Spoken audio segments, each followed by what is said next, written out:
വീടിനകത്ത് കൂടിയിരിക്കുന്ന ശൈത്താനെ ഇറക്കിവിടാൻ 5 പൈസയുടെ പണിയൊന്നുമില്ല.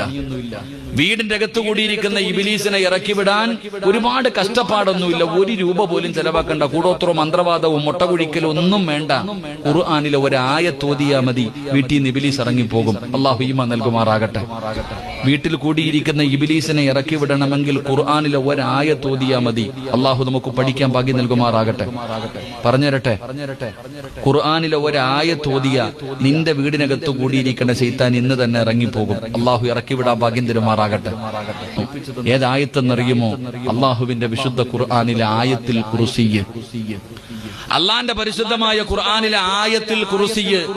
ഈ ആയത്തിൽ കുർസിയ്യ് ഏത് മനുഷ്യൻ തന്റെ വീടിനകത്തിരുന്ന് പാരായണം ചെയ്യുന്നു, ആ വീട്ടിൽ നിന്ന് ശൈത്താനിന്റെ ശർറ് ഒഴിവാകും. ഇബ്ലീസും അവന്റെ മക്കളും പിന്നെ ആ വീട്ടിൽ നിൽക്കില്ല എന്ന് നബിയുനാ റസൂലുള്ളാഹി സ്വല്ലല്ലാഹു അലൈഹി വസല്ലം